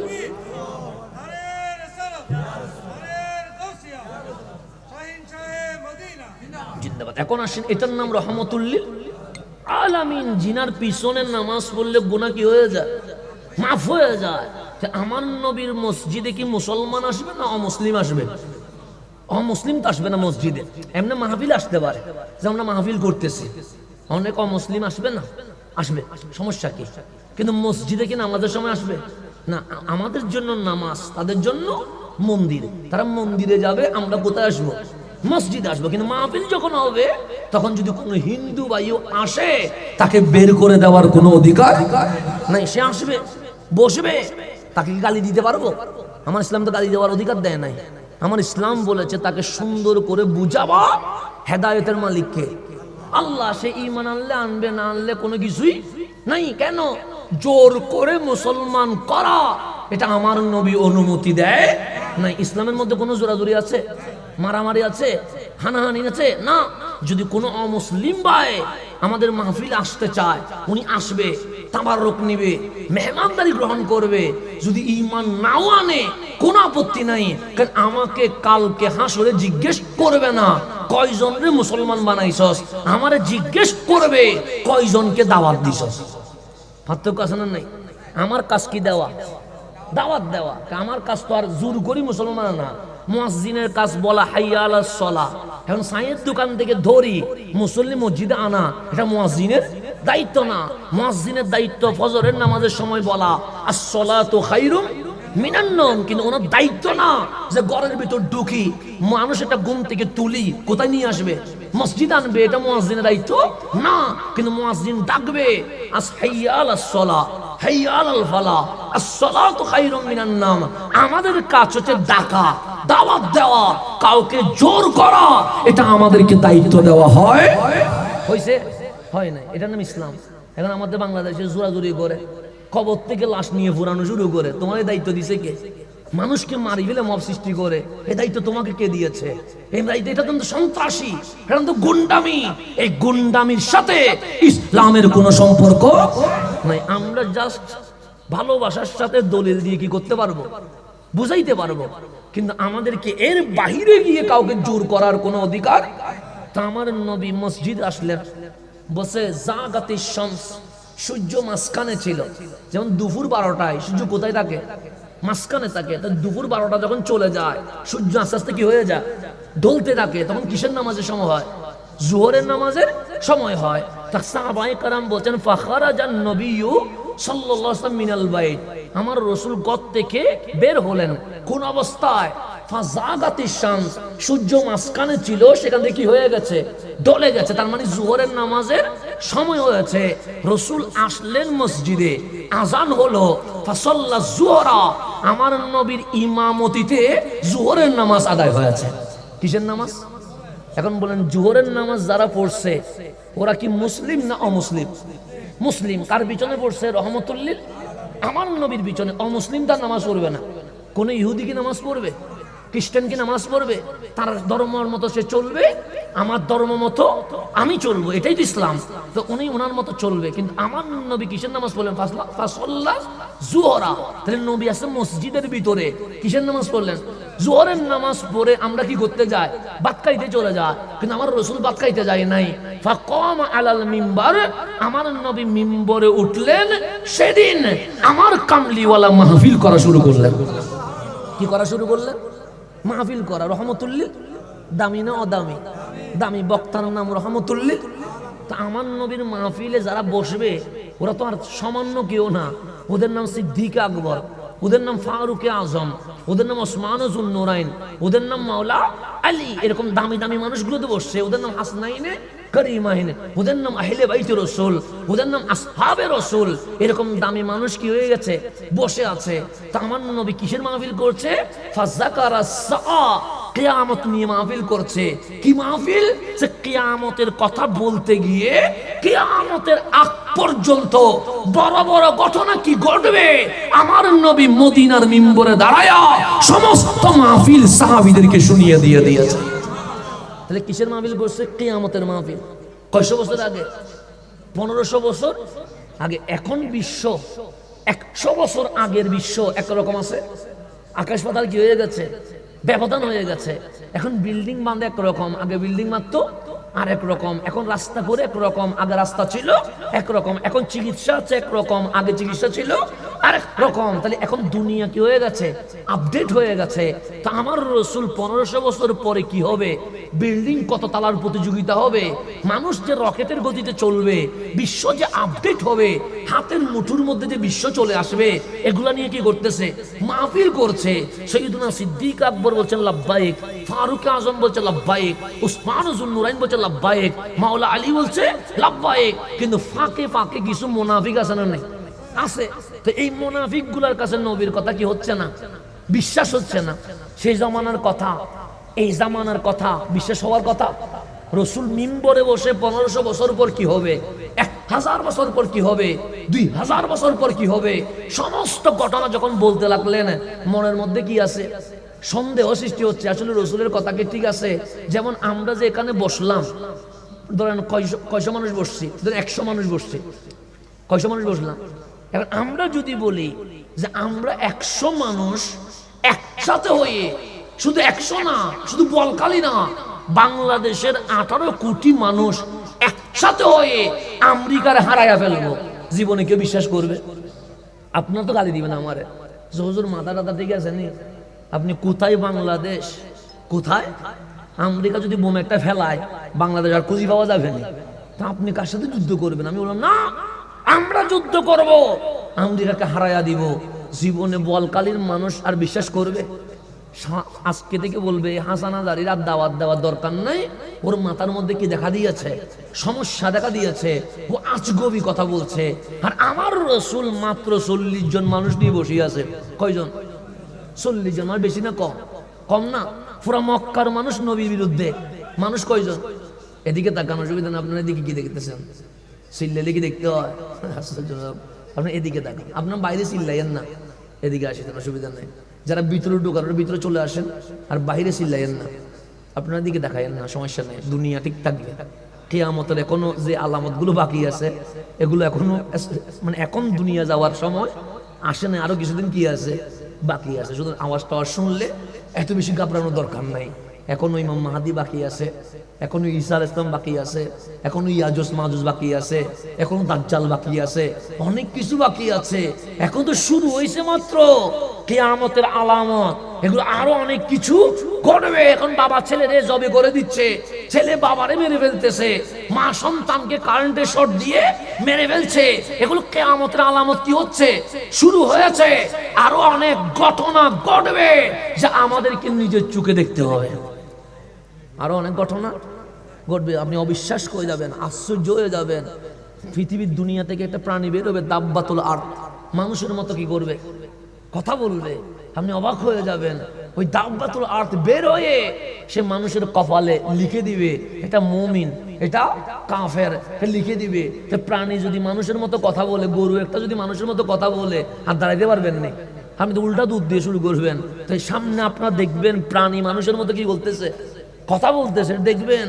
আজকে বাংলাদেশে অনেকে বলে আমার জন্য সূর্য আটকে যাবে, এরকম আছে না, আছে, এটা দাজ্জালের জন্য আটকাবে, এটা দাজ্জাল বলবে সূর্য থামি যা, সূর্য কি হয়ে যাবে, থেমে যাবে। এটা আপনারা দেখবেন। তো এটা থেমে গেলে আবার আল্লাহ মনে করিয়েন না, দাজ্জালের আলামত হচ্ছে সে সূর্যরে থামাবে, বৃষ্টি বের নামাবে, বলবে আমি আল্লাহ, এটা বলবে। কিন্তু আমার রাসূল বলছে তার আসগবি কাজ কারবার দেখে যদি কেউ আল্লাহ বলে জাহান্নামে চলে যাবে। আর যদি বলে না তুই আল্লাহ না, তুই ইবলিস, আমার আল্লাহ হচ্ছে লা ইলাহা ইল্লাল্লাহ, তার জন্য জান্নাত ওয়াজিব হয়ে যাবে। এরকম অসংখ্য ঘটনা আমাদের চোখের সামনে কি হবে, ঘটবে। সুতরাং কিয়ামত এখনো কি আছে, বাকি আছে। অনেকে বলতেছে 2026 সালে ইমাম মাহদী আসবে, না এত তাড়াতাড়ি আসবে না, আরো অনেক ঘটনা কি আছে, বাকি আছে। 2028 সালে আসবে, এত তাড়াতাড়ি আসবে না, এখনো অনেক ঘটনা বাকি আছে। মুসলমান তো মাইর খাওয়া শুরু হয়েছে না মাত্র, এখন তো অল বিশ্ব মাইর খাই নাই। আমার রাসূল বলে আরো মাইর খাবে, আমরাও মাইর খাবো, সমস্ত মুসলমান মাইর খাবে। খেতে খেতে দেওয়ালের সাথে পিটকি হয়ে যাবে, লেগে যাবে। এখন মাত্র মুসলমান শাসক যারা আছে তারা বেঈমানি করতেছে, আমেরিকার সাথে বসে কি খাচ্ছে, মদ খাচ্ছে। এগুলো তো মাত্র শুরু হয়েছে, আরো বিশাল বড় বড় বেঈমানি আমরা নিজের চোখে দেখব। এরপরে গিয়ে যখন কোনো উপায় থাকবে না, আল্লাহ বলে তখন ইমাম মাহদী এসে ইসলামী খেলাফত কায়েম করে ফেলবে। এখন এজিদিদের আনাগোনা বাড়ছে না কমছে, বাড়ছে, এগুলো বাড়বে, এগুলো কিয়ামতের কি আলামত। এজিদিদের আনাগোনা বাড়বে, হুসাইনিদের গলা কি হবে, কাটা হবে। এখন তো মাত্র শুরু হয়েছে না, আল্লামা ফারুকী দিয়ে শুরু হয়েছে, আল্লামা রইসউদ্দিন দিয়ে শুরু হয়েছে। আপনাদের আবু নাসের জিলানী সাহেবকে জেলে ঢুকাইয়া দিয়েছে, আজকে জামিন পেল। এরকম মাত্র শুরু হয়েছে, এগুলো হচ্ছে মাত্র স্টার্টিং, এখনো পুরাপুরি কি হয় নাই, শুরু হয় নাই। এই হুসাইনের কথা বলতে গেলে এমনও সময় আসবে আপনাকে আমাকে এই গর্দান কুরবান করে দিতে হবে, একটা সময় আসবে। আপনারা মনে করছেন মনে হয় এটা জটিল সময় না, এটা জটিল সময় না, আরো সময় কি হবে, জটিল হবে। তাহলে মাহদী আসতে আরো একটু সময় লাগবে। সেজন্য হযরতে ইবনুল আরবী, মহিউদ্দিন ইবনুল আরবী, উনি বলতেছেন হযরতে ইমাম মাহদী আসবে 1900 হিজরিতে। কত হিজরিতে? 1900 হিজরিতে। এখন কত হিজরি? 1500 হয় নাই, 1500 ঢুকবে। তো কেন 1900 হিজরি? সে বিসমিল্লাহির রহমানির রহিমের মধ্যে 19টা শব্দ, সুতরাং বোঝা যাচ্ছে ইমাম মাহদী আসবে কত হিজরিতে? 1900 হিজরিতে। এর মধ্যে পুরো পৃথিবী উতাল তাল হয়ে যাবে, এর মধ্যে মুসলমানদের অধপতন ঘটবে, এর মধ্যে মুসলমানদের মধ্যে হানাহানি বাড়বে। এগুলো বাড়তে বাড়তে গিয়ে ইমাম মাহদী যখন আসবে তখন আর হানাহানি থাকবে না, তখন হুসাইনি কাফেলার বিজয় চলে আসবে, তখন শাহজালালের ডঙ্কা বাজবে, তখন শাহ পরানের ডঙ্কা বাজবে, তখন গৌসুল আজম মাইজবানের ডঙ্কা বাজবে, তখন হযরত শাহীন শাহসিরপুরের ডঙ্কা বাজবে, তখন আউলিয়া ইকরামের কথা বাজবে। কেন? ইমাম মাহদীটা কারো বংশে আসবে না। আমার রাসূল বলেছে আল মাহদী মিন ইতরাতি মিন ওয়ালাদি ফাতেমা, মাহদী অন্য কারো বংশে না, মাহদী হচ্ছে আমি নবীর আওলাদ, ফাতেমার বংশধর, আওলাদে রাসূল। ইমাম মাহদী এই দুনিয়ায় এসে ইসলামের বিজয়ের পতাকা উত্তোলন করে ফেলবে। তাহলে আওলাদে রাসূল লাগবে কি লাগবে না? আওলাদ রাসূল বাদ দেওয়ার কোনো সুযোগ নাই। আল্লাহ যেন আমাদেরকে বোঝার তৌফিক নসিব করেন। তাহলে এখন আমার নবী মাহফিল করছে কি নিয়ে? কিয়ামত নিয়ে। তখন গভীর মনোযোগ। এখানে মানুষ 40-এর চেয়ে কি আছে? বেশি আছে। বোয়ালখালীতে মুসলমান কম না বেশি? বেশি। আলহামদুলিল্লাহ সুন্নিও বেশি, বোয়ালখালী মাহফিলও বেশি। এত বেশি আমরা বক্তারা বোয়ালখালীর উপর কি হয়ে যাচ্ছি? বিরক্ত হয়ে যাচ্ছি। কিরে, মুহররম মাহফিল, রবিউল আউয়ালও মাহফিল, রবিউল সানিতেও মাহফিল, জামাদির আউয়ালতেও মাহফিল, জামাদির সানিতেও মাহফিল, রজব মাহফিল, শাবানও মাহফিল। বোয়ালখালীর জমিনে মাহফিল হয় না এমন কোন মাস নাই। রবিউল আউয়াল চলে গেছে, মুহররম চলে গেছে, এরপরেও বোয়ালখালীতে কি আছে? মাহফিল আছে। এত বেশি মাহফিল হয় আমরা বক্তারা পর্যন্ত বিরক্ত হই যে বোয়ালখালীতে এই বছর একটু কম সময় দিব। কেন? উঠানে উঠানে মাহফিল হয়ে গেছে, জায়গায় জায়গায় মাহফিল হয়ে গেছে। আপনারা নিজেরা বিরক্ত হয়ে যান। হুজুর বিরানি দেখতে দেখতে আর দেখতে ইচ্ছে করতে যান। কথা ঠিক না? বোয়ালখালীর মানুষের অবস্থা বেশি মাহফিল আলহামদুলিল্লাহ। তো যত বেশি মাহফিল হবে তত বেশি ভালো। তো আল্লাহর রহমত কি হচ্ছে? নাজিল হচ্ছে, আল্লাহর নাম জিকির হচ্ছে, এটা ভালো। কিন্তু বোয়ালখালীতে মাহফিল অতিরিক্ত বেশি, এমন বেশি যেই বেশি কথা আর বলা শেষ করা যাবে না। এই রবিউল আউয়াল গেছে, কয় মাস হয়ে গেছে, এখনো নাম দিছে ঈদে মিলাদুন নবী। কি রে, তুমি রবিউল আউয়াল চলে গেছে, রবিউল সানি চলে গেছে, জামাদিউল আউয়াল চলে গেছে, জামাদিউল সানির শেষ চলে আসছি, এখনো ঈদে মিলাদুন নবী। বোয়ালখালীর মানুষ বলতেছে, হুজুর আমরা নবী পেয়ে একদিন খুশি হই নাই, এক মাস খুশি হই নাই, আমরা নবী পেয়ে জন্ম থেকে মরণ পর্যন্ত খুশি হয়ে গেছে। সেজন্য ঈদে মিলাদুন নবী করার জন্য কোনো মাস লাগবে না, যেটা পাবো সেটা ঈদে মিলাদুন নবী। সেজন্য আপনারা দিয়েছেন, নাম দিয়েছেন কি? ঈদে মিলাদুন নবী। এটা কি রবিউল আউয়াল মাস না? তার বড় নাম কি? ঈদে মিলাদুন নবী। কেন? আমরা নবী পেয়ে একদিন খুশি হই নাই, আমরা নবী পেয়ে পুরা জিন্দেগি খুশি হয়ে গেছে। সেজন্য বোয়ালখালীতে ঈদে মিলাদুন নবী প্রায় সময় আসে না? নাই, আছে। আল্লাহ তাবারক ওয়া তাআলা এই মুহাব্বত কবুল করো। এখন আসেন, আমার নবী মাহফিল করছে কি নিয়ে? কিয়ামত নিয়ে। মনে আসেনি? মানুষ কয়জন বললাম? 40 জন। মানুষ বেশি না কম? কম মানুষ। 40 জন মানুষ নিয়ে রাসূল বলতেছেন, উম্মত আমার উম্মত শোনো, আমার যে মক্কায় পাথর মারছে এটা বেশি দিন থাকবে না। আমার গায়ে যে উঠের বুড়ি তুলে দিচ্ছে এটা বেশি দিন থাকবে না। আমার যে পাগল বলতেছে এটা বেশি দিন থাকবে না। আমি নবী পবিত্র জবানে ঘোষণা করছি। তখন নবুয়ত প্রকাশ করছে মাত্র কয় বছর? 6 বছর। কয় বছর? 6 বছরে আমার নবী মানুষ পাইছে 40 জন। কয়জন? 6 বছরে মিলে 40 জন পাইছে। এই 40 জন মানুষ নিয়ে খানায়ে কাবা থেকে যখন ফিরতেছেন, তখন রাস্তার উপরে আমার রাসূল বলতেছেন, সাহাবী আমার বেশি দিন আর নাই, ওরা পাথর মারবে না, ওরা উটের বুড়ি তুলে দিবে না। আমি নবী অল্প কিছুদিন পর ইয়াসরাবে যাব, ইয়াসরাবে কদম রাখতে দেরি, ইয়াসরাব থাকবে না, তা আমার কদমের কারণে মদিনায় মুনাওয়ারা হয়ে যাবে। এটার পরিবেশ কি হয়ে যাবে? চেঞ্জ হয়ে যাবে।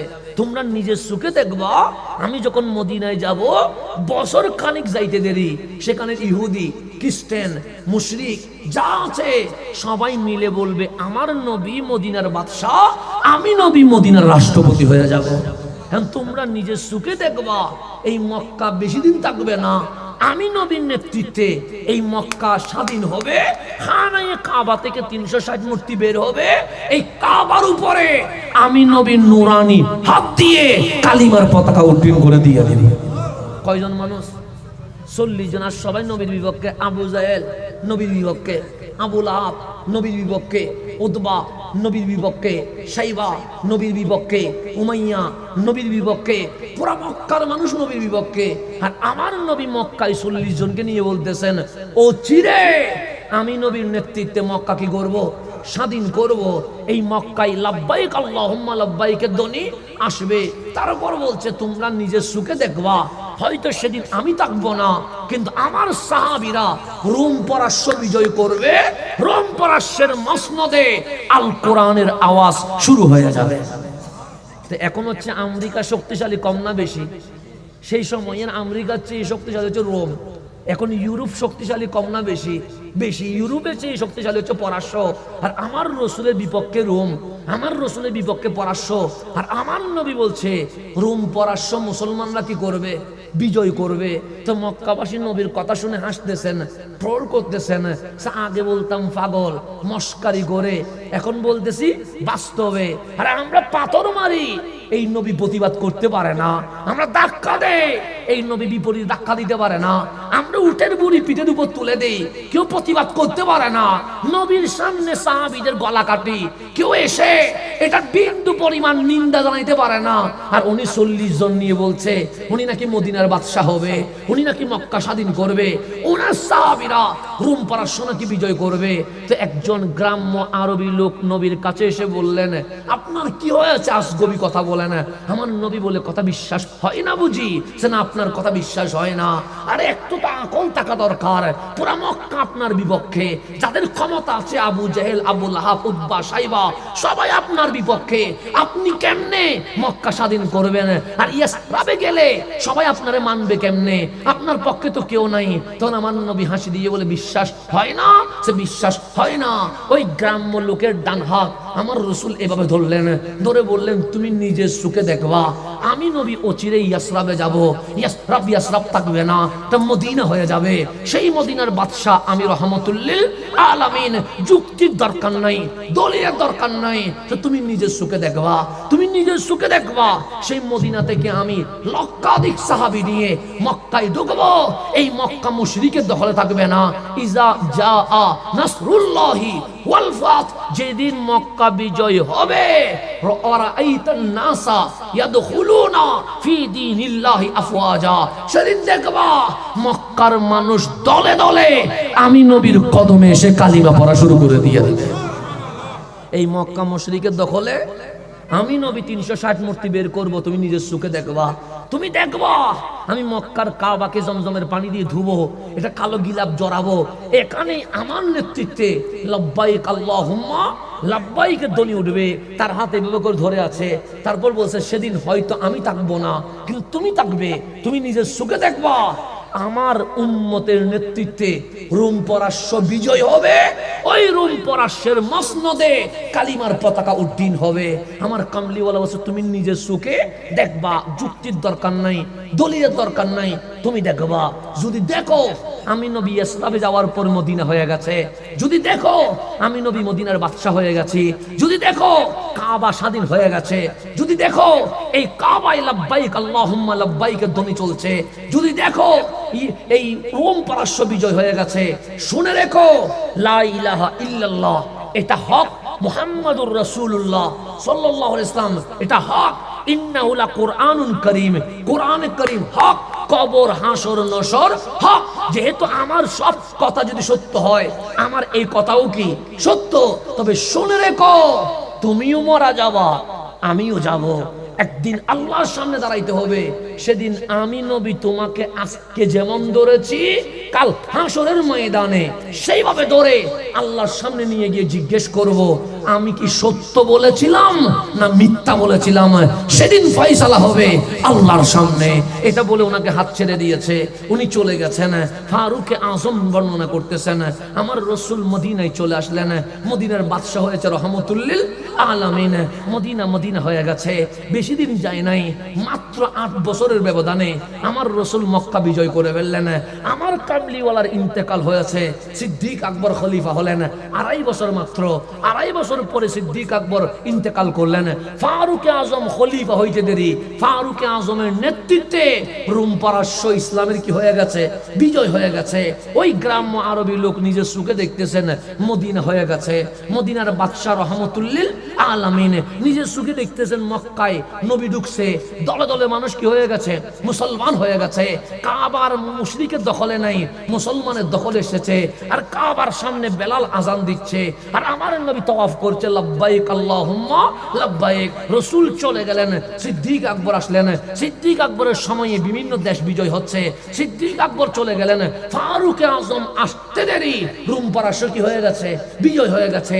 ওই আরব গ্রাম্য লোক ভাবতেছেন, হায় হায় এই নবী মাত্র 40 জন মানুষ নিয়ে বলেছিল মদিনার বাদশাহ হবে, সত্যিই তো বাদশাহ হয়েছেন।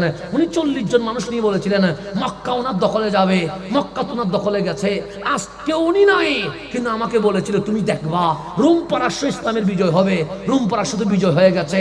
সুতরাং এই নবী আস-সাদিক, এই নবী মাসুম, এই নবী হক, এতে কোনো সন্দেহ নাই। আমি যদি অমুসলিম থাকি, এই রসুল তো বলছে কাল হাসরের ময়দানে আমার হাত ধরে আল্লাহর সামনে নিয়ে গিয়ে জিজ্ঞেস করবে সত্য বলেছিল না মিথ্যা বলেছিল। আমি যদি বেঈমান থাকি, আমি আল্লাহর সামনে কি জবাব দিব? হঠাৎ ভিতরে ভয় চলে এসেছে। মক্কা ছেড়ে মদিনায় আসলেন, ডাক দিয়ে বললেন মদিনাবাসী, মুসলমানের খলিফা কোথায়? সবাই বললেন খলিফা মসজিদে নববীতে। আমার একটু নিয়ে যাও না।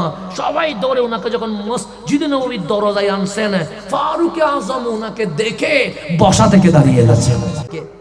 আরব্য গ্রাম্য লোককে দেখে দাঁড়িয়ে গেছে। এখন বলেন, মানুষ এমপি কে দেখে দাঁড়ায়, এমপি কি কারোর জন্য দাঁড়াবে?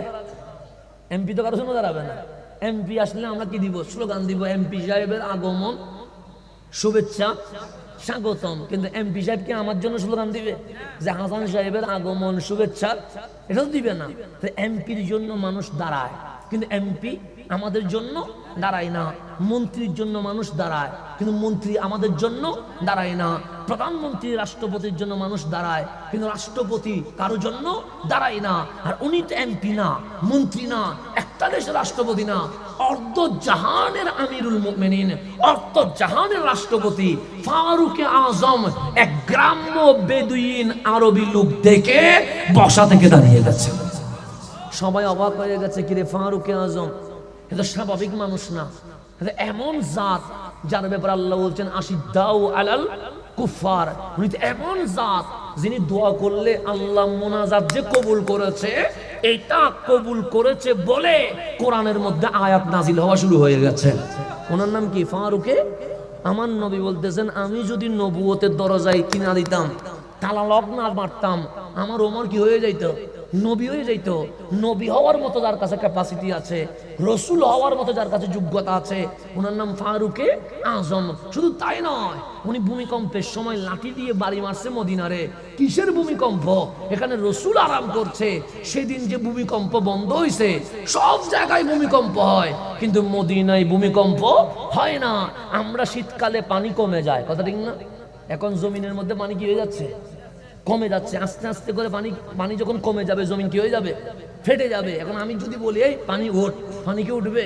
কিন্তু মিশরের নীল নদের পানি শুকাই গেছে। ফারুক আজম শুধু কলম দিয়ে সিঁড়ি লিখছে, আমি ওমর হুকুম দিচ্ছি আল্লাহর কথাই যদি চলো, আমার সিটি পাওয়ার পর পানি কি হয়ে যেতে হবে? উঠে যেতে হবে। এই যে সিটি ফেলছে, সেই দিন যে পানি উঠছে, শীতকালে আমাদের দেশে পানি কমে, মিশরের নীল নদের পানি কমে না। ওই ফারুকে আজম এক আরব্য বেদুইন দেখে কি হয়ে গেছে? দাঁড়িয়ে গেছে। মদিনার সাহাবী তাবিইনরা বলছেন, হাই আমিরুল মুমিনিন, আপনি তো সহজে দাঁড়ানোর লোক নয়, কিন্তু এই মানুষটাকে দেখে দাঁড়িয়ে গেলেন কেন? তখন ফারুকে আজম বলে, আমি যা জানি তোমরা তা জানো না। আমি কেন দাঁড়িয়েছি জানো? সে কেন? আমরা সেদিন 40 জন ছিলাম। আমার রসুল বলেছে ইয়াসরাফ মদিনা হবে, মদিনার বাদশাহ হবে রহমতুল্লিল আলামিন। আমার রসুল বলেছে মক্কা স্বাধীন হবে, কাবায় লাব্বাইক আল্লাহুম্মা লাব্বাইকে ধ্বনি উঠবে। আমার রসুল বলছে রোম পারস্য কি হবে? ইসলামের বিজয় হবে। তখন মানুষ ট্রল করছিল, হাসাহাসি করছিল, রসুল নিয়ে মস্কারি করছিল। এই আরব্য বেদুইন নবীর সামনে এসে বলছিলেন, কি বলছিলা? তখন আমার নবী তার হাত ধরে বলছিল, তুমি দেখবা মদিনা হবে, তুমি দেখবা মক্কা মুসলমানের দখলে আসবে, তুমি দেখবা রোম পারস্য মুসলমান জয় করবে। যদি জয় করে মন রাখিও, আমি যা বলি মিথ্যা বলি না, সত্য বলি। তবে কাল হাসরের ময়দানে আমি নবী আজকে যেমন তোমারে ধরছি, কালকেও তোমাকে আল্লাহর সামনে এইভাবে ধরে জিজ্ঞেস করব, সত্য বলেছিলাম নাকি মিথ্যা বলেছিলাম। শোনো আমি কেন দাঁড়িয়েছি। আরে যেদিন রাসূল ওর হাত ধরে বলেছে কাল হাসরের ময়দানে আল্লাহর সামনে তোমাকে এইভাবে ধরে নিয়ে যাব, সেদিন আমি ওমর বুঝে গেছি সে বেঈমান থাকবে না, সে মুসলমান হবে। কেন? রাসূল হাসরের ময়দানে যার হাত ধরবে তাকে জান্নাত পর্যন্ত না পৌঁছায়া কখনো ছাড়বে না। এটার নাম রহমতুল্লিল। আমার নবী যারা কালকে একবার ধরে ফেলবে, তারা জান্নাত পর্যন্ত না নিয়ে কি করবে না? ছাড়বে না। ফারুক আজম বলছে সেদিন আমি বিশ্বাস করেছি সে অমুসলিম থাকবে না, সে আজকে না হয় কালকে কি পড়বে, কালিমা পড়বে। তো আমি দাঁড়াইছি কেন জানো? আরে যার হাত ধরে আমার নবী যারে জান্নাত পর্যন্ত পৌঁছায়া দিবে, সেই যে আজ মসজিদে নববীতে আসছে, তার সম্মানে আমি উমর নিজেই দাঁড়িয়ে গেছে। তা আমার রসুল হাত ধরলে এটা তুই চলে যাবে, জান্নাত পর্যন্ত চলে। সেজন্য আমরা রসুল রসুল করতেছি, আমরা নবী নবী করতেছি আমাদের লাভে। আমার নবীর কোনো লাভ নাই। আমার নবীর কোনো লাভ আছে? আমাদের লাভ কেন? আজকে নবী নবী করার কারণে, রসুল রসুল করার কারণে। এটাও তো হইতে পারে সূর্য যখন মাথার উপর আসবে, মাটি যখন তামাতে গরম দিবে, তখন আমার নবী বলবে তুই সূর্যের নিচে দাঁড়ায় আসস কেন? তুই যে নবী নবী করতি তা আমি জানি তো, তুই যে রসুল রসুল করতি তা আমি জানি তো। এদিকে আয় বলে যদি একবার হাত ধরে ফেলে, তাহলে আমাদের তার কোনো কি নাই, টেনশন নাই। কেন? নবী যারে ধরবে তাকে তো জান্নাত পর্যন্ত পৌঁছাইয়া দিয়ে দিবে না? বিশ্বাস আসেনি? রসুল ধরলে যে জান্নাতে নিয়ে যাবে, বিশ্বাস আসেনি? আচ্ছা, এই বিশ্বাস রাখবেন, এটার নাম আহলে সুন্নাত। তা আমার রসুল বক্তব্য দিচ্ছে কোথায় বলছিলাম? মসজিদে। কি নিয়ে? কিয়ামত নিয়ে। মনে আসেনি? কিয়ামতের আগে কি কি ঘটবে এটা বলেছে রহমতুল্লিল। এই যে আজকে বিল্ডিং এর প্রতিযোগিতা, কেউ 40 তলা, কেউ 100 তলা, কেউ 120 তলা, এরকম প্রতিযোগিতা হচ্ছে, কেউ হচ্ছে না। এটা আমার নবী 1500 বছর আগে বলেছে কিয়ামতের সময় যখন সন্নিকটে হবে, তখন বিল্ডিং এর তলা বাড়ানোর কি হবে? প্রতিযোগিতা চলবে। তাহলে মিলছে কি মিলে নাই? মিলছে। আমার রসুল বছর রোড গুলো স্মার্ট হবে। এখন রোড স্মার্ট হয়েছে কি হয় নাই? হয়েছে। কামলিওয়ালা নবী বলছে মসজিদ আর শুরু থাকবে না, মসজিদ কি হবে? সাজসজ্জা হবে, টাইস হবে, লাইট থাকবে, ফ্যান থাকবে, এসি থাকবে। এখন বলেন আমার নবীর কথা কি সত্য না মিথ্যা? সত্য। মারামারি বাড়বে, হানাহানি বাড়বে, মিথ্যা অপবাদ দেওয়া হবে, এগুলো আমার নবী বলছে। আজকে সময়ে মিলছে কি মিলে নাই? মিলছে। আমার রসুল বলছে সংসারে শান্তি থাকবে না, তালাক বাড়বে। এখন তালাক কমছে না বাড়ছে? বাড়ছে। আমার রসুল বলছে পৃথিবীতে যুদ্ধের কি হবে? যুদ্ধের তামামা বাঁচবে। এখন যুদ্ধ কমছে না বাড়ছে? বাড়ছে। চতুর্দিকে অশান্তি বেড়ে গেছে। এগুলো কিয়ামতের আলামত। দুনিয়া স্মার্ট হবে। আজকে দুনিয়া কি হয়েছে? স্মার্ট হয়েছে। হাতের মুঠোর মধ্যে মোবাইল চলে এসেছে।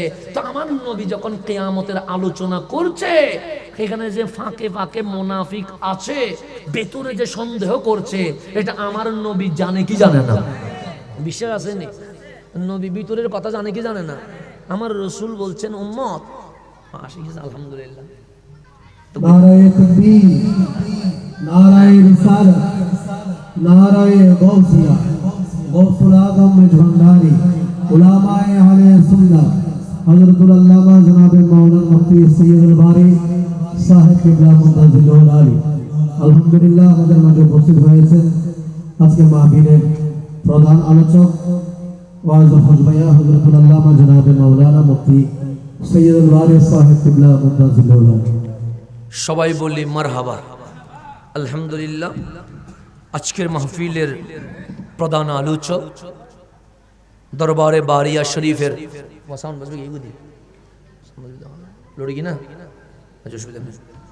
দরবারে বারিয়া শরীফের নায়েবে সাজ্জাদানশীন আমার প্রাণ প্রিয় ভাই, আপনাদের সকলেরই প্রিয়জন মুফতি সৈয়দ মুহাম্মদ সৈয়দুল বারী মুনতাজিলুল আলী, উনি ওনার আসন অলঙ্কৃত করেছেন প্রধান আলোচকের। ওনার আগমনকে স্বাগত জানিয়ে আমরা সবাই বলি মারহাবা। আলহামদুলিল্লাহ। রাত 10টা লেগে আছে, বারাবানার ভাই আরো 10 মিনিট আগে চলে এসি। মাশাআল্লাহ, সবাই বলি মারহাবা। আলহামদুলিল্লাহ। ওনারা আবার বালাহাম করছেন, টাইম সল এই দিয়ে ইয়ে কেন আমল নাম হয়ে গিয়ে কেন মাঝে মাঝে মাসে টাইম নলে। হ্যাঁ, ওনারা ভালো করছেন। বাদে মাগরিব ফোন করিব, বাদে এসা হন করিব, রাত 10টায় হন করিব। ঠিক আছে, ইন ভালোই মাশাআল্লাহ, আল্লাহ কবুল করো। এখন সামনের দিকে যাই, গভীর খেয়াল করবেন। তার রাসূল আরবির কথা বলছিলাম। আমার নবী বলছে মুসল্লি রুকু সিজদা ঠিক মতো করিও। কেন? যেমন আমি এখন আপনাদের সামনে আছি, পিছনে কি আমি দেখতেছি? কেন? পিছনে আমার কোনো কি নাই, সুখ নাই। আবার আপনারা যারা আমার সামনে, পিছনের মানুষ কি করতেছে আপনারা দেখতেছেন। কেন? পিছনে দেখা যা সম্ভব। আমার রাসূল বলছে রুকু সিজদা ঠিক মতো করিও। কেন? আমি নবী সামনে যেমন দেখি, পিছনেও তেমন দেখি। কে রুকু ঠিক মতো করতেছে এটা আমি নবী জানি, কে সিজদা ঠিক মতো করতেছে এটা আমি নবী দেখি। কেন? সামনেও আমি দেখি, পিছনেও আমি, উপরেও আমি দেখি, ভেতরেও আমি দেখি। কার ভেতরে কি আছে এটা আমি নবীর চেয়ে বেশি কেউ জানে। তো ফাঁকে ফাঁকে কিছু মুনাফিক আছে সন্দেহ করতেছে এটা আমার নবী জানে কি জানে না। আমার নবী মাহফিল বন্ধ করে দিছে, সামনের দিকে আর বলতেছে না, প্রশ্ন বন্ধ করে দিয়ে হঠাৎ করে বলছেন সালুনি সালুনি, আমাকে তোমরা প্রশ্ন করো, আমাকে তোমরা কি করো। এখন মাঝে মাঝে প্রশ্ন করো বলার সময় মুখের চেহারার রিয়াকশন দেখে এটা কি জানার জন্য বলছে না গুসা করে জানছে, এটা চেহারা দেখে বোঝা যায় কি যায় না? যায়। যদি বলি প্রশ্ন করেন, তাহলে যদি হাসি দিয়ে বলি প্রশ্ন করতে পারবেন, তার মানে এটা জানার জন্য। যদি আমি সুক্ত গরম করে বলি সাহস থাকলে প্রশ্ন করেন, তার মানে এখানে আমি জানার জন্য প্রশ্ন করতে বলি নাই, এখানে নিশ্চয়ই আমি কোনো কারণে কি করছি, রাগ করছি। তামান নবীর চেহারা লাল হয়ে গেছে, হঠাৎ করে বলছেন সালুনি, প্রশ্ন করো প্রশ্ন করো। তো সাহাবায়ে কেরাম নবীর প্রেমিক বুঝে গেছে যে আমার নবী জানার জন্য প্রশ্ন করতে বলে নাই, আমার নবী রাগ করে প্রশ্ন করতে বলছে। সাহাবীরা কান্না করা শুরু করে দিয়েছে। কেন? নবী রাগ করলে আযাব আসতে দেরি হবে না, কিন্তু আমার নবী কথা স্টপ নাই, বলে সালুনি, আজকে প্রশ্ন করতেই হবে। এমন কোনো প্রশ্ন নাই, যা প্রশ্ন করবা খোদার কসম এই মিম্বর থেকে আমি সমস্ত প্রশ্নের উত্তর দিয়ে দিব। কিন্তু প্রশ্ন না করে কোনো উপায়। ফারুক আজম প্রশ্ন করতেছে না, সিদ্দিক আকবর প্রশ্ন করতেছে না, উসমান ও জুন্নুরাইন প্রশ্ন করতেছে না, মাওলা আলী প্রশ্ন করতেছে না, হাসনাইনে করিমাইন প্রশ্ন করতেছে না, কোন সাহাবী প্রশ্ন। কেন? এটা রসুল জানার জন্য বলে নাই, হ্যাঁ রসুল কে গাদ্দার, কে বিয়াদব, কে আদব, এটা দেখার জন্য বলছে। ফাকামার রাজুল, একজন মানুষ দাঁড়ায় গেছে। কয়জন মানুষ দাঁড়াইছে? পাগড়ি আছে না নাই? আছে। নবীর পিছনে নামাজ পড়ছে, দাঁড়িয়ে আছে না নাই? জুব্বা, টাকনুর উপর কাপড় আছে। উনি বলতেছেন আইনা মাদখালি, আপনি যে কিয়ামত নিয়ে মাহফিল করলেন, তো বলেন তো আমি জান্নাতি না জাহান্নামী? হাসরের ময়দানে আল্লাহ আমারে কি দিবে বলেন? আইনা মাদখালি, কোথায় যাব আমি বলেন? এখন আপনি দাড়ি দেখলেন, টুপি দেখলেন, জুব্বা দেখলেন, ফাগড়ি দেখলেন, মেসওয়াক দেখলেন, নবীর পিছনে নামাজ পড়ছে, অমুসলিম বলার কোনো সুযোগ আছে? কি বলতে হবে? মুসলমানতে বলতে হবে, কারণ নামাজ তো পড়ছে। আর কার পিছনে? নবীর পিছনে। কিন্তু জিজ্ঞেস করলেন আইনা মাদখালি, আমি কি জান্নাতি না জাহান্নামী? আমার রাসূল আন্নার, তুই জাহান্নামী, তুই জান্নাতে যেতে পারবি না। কামলি ওয়ালা মসজিদে নববীর মিম্বরে দাঁড়ায়া বলছে দাড়ি টুপি জুব্বাওয়ালারে জাহান্নামী। কেন? যার কাছে বিন্দু মাত্র নবীর ব্যাপারে আদব থাকে না, সে কখনো জান্নাতে যেতে পারে না। তাহলে জান্নাতে যাওয়ার জন্য নবীর আদব লাগবে কি লাগবে না? নবী ছাড়া কোনো উপায় আছে? তখন ফারুক আজম দেখতেছে এরকম যদি কিছুক্ষণ চলে আযাব আসতে কি হয়ে যাবে। হ্যাঁ হ্যাঁ আই না চলিস তো, ঠিক আছে, এখন সামনের দিকে যা। তাহলে যদি বেশিক্ষণ এরকম চলে আযাব আসতে কি হয়ে যাবে, সময় বেশিক্ষণ নিবে না। তখন বলছে রাদিতু বিল্লাহি রাব্বা ওয়া বিল ইসলামে দীনা ওয়া বি মুহাম্মাদিন সাল্লাল্লাহু আলাইহি ওয়াসাল্লাম নবিয়্যা। ইয়া রাসূলুল্লাহ, রাগ করে না, আমরা আল্লাহকে রব পেয়ে খুশি, ইসলামকে দিন পেয়ে খুশি, আপনাকে রসুল পেয়ে খুশি, আমাদের মধ্যে কোনো সন্দেহ নাই। সন্দেহ যারা করে ওরা মুনাফিক, মুনাফিকের সাথে সাহাবীর কোনো সম্পর্ক নাই। তো সেই দিন মুনাফিক আর সাহাবী সম্পর্ক নাই, আজকে সম্পর্ক থাকবে? আজকেও কোনো সম্পর্ক নাই। এখন আসেন, আমার ভাই চলে এসেছে, আমি আর বসাবো না, বাস কথাকে আমি শেষ দিকে নিয়ে আসতেছি। আমার রসুল নাম লাউন্স করে দাও।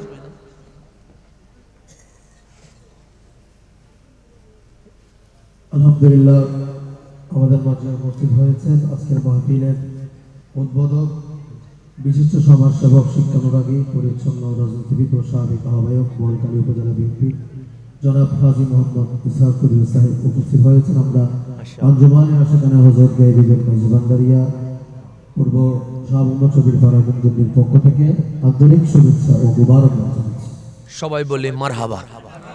আলহামদুলিল্লাহ, আমার ভাইকে আর বসিয়ে রাখবো না, বাস আমরা আজকের মাহফিল থেকে যেটা শিখলাম রসুল ছাড়া কোনো উপায়, নবীর মোহাব্বত বুকে লাগবে কি লাগবে না? কয় নাম্বারে? 1 নম্বরে এই নবীর মোহাব্বত রেখে নামাজ পড়লে নামাজ, রোজা রাখলে রোজা, হজ করলে হজ, মাহফিল করলে মাহফিল। নবী ছাড়া আমাদের কোনো উপায় নাই। এই নবীকে বুকে রাখতে পারা, এটার নাম আহলে সুন্নাত ওয়াল জামাত। আহলে সুন্নাত। এই ইসলাম নিরাপদ কাদের কাছে? আহলে সুন্নতের কাছে। সেই জন্য কেউ যদি ইসলামের ঠিকাদারি নেয়, আগে দেখবেন বুকে নবী আছে কিনা। বুকে কি আছে কিনা? নবী নাই, বুঝবেন তার সাথে ইসলামের কোনো সম্পর্ক। নবী আছে, বুঝবেন তার সাথে ইসলামের কি আছে? সম্পর্ক আছে। তাহলে আমরা নবীওয়ালা হতে পারলেই আমাদের মাহফিল কি হবে? সার্থক হবে ইনশাআল্লাহ। বাস আজকের মাহফিল আমরা দোয়া করতেছি যে ভাইটা ঘর বাড়ি হারিয়ে ফেলেছে। আমার রসুলের কাছে একজন সাহাবী এসে বললেন, আনা উহিব্বুকা ইয়া রাসূলুল্লাহ।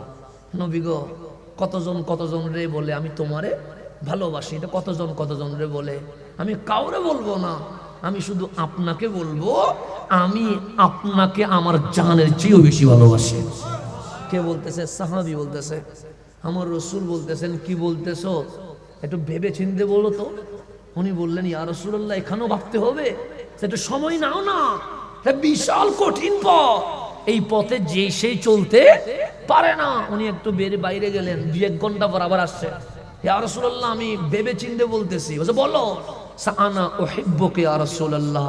নবী গো, আমার জান বলছে আপনার জন্য হাসতে হাসতে কোরবান হয়ে যাব। আমি আমার জানের চেয়ে, পরিবারের চেয়ে, দুনিয়ার চেয়ে সবকিছু থেকে আপনাকে বেশি ভালোবাসি। আমার নবী বলে, ভেবে বলতেছো?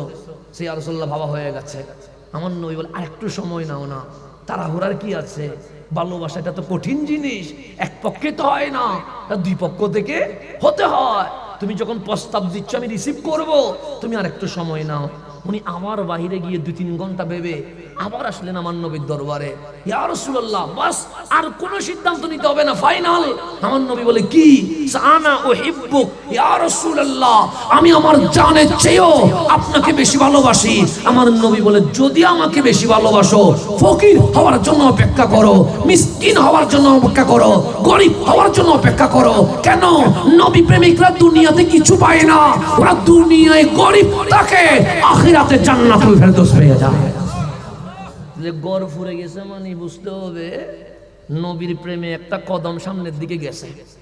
কথা ঠিক না? বাড়ি ফুরে গেছে মানে বুঝতে হবে এই ইশক কবুল হইতে শুরু করেছে। ঘর বাড়ি সবকিছু ছাই হয়ে যাওয়া মানে বুঝতে হবে এই প্রেম কবুল হওয়া শুরু করেছে। আল্লাহ কুরবানি কবুল করো। নবীর পথে হাঁটতে গেলে এরকম কুরবানি আসবে। কুরবানি দিয়ে খুশি হইন না? খুশি আসুন না? আলহামদুলিল্লাহ। নবীর প্রেমে চলতে গেলে কিছু কি করতে হবে? কোরবানি দিতে হবে। নবী একটু ফকির হইতে অপেক্ষা করো। কেন? দুনিয়া কিছু মিলবে না, কারণ নবী প্রেমিকরা তো দুনিয়া চায় না, নবী প্রেমিকরা তো জান্নাতে নবীকে চায়। কথা ঠিক নেই? তো নবী পাওয়ার জন্য কোরবানি লাগবে না? তা আমার ভাই কোরবানি দিয়ে আমাদেরকে বুঝিয়ে দিয়েছেন, কামলিওয়ালার জন্য আমরা কোরবানি দিতে রাজি আছি।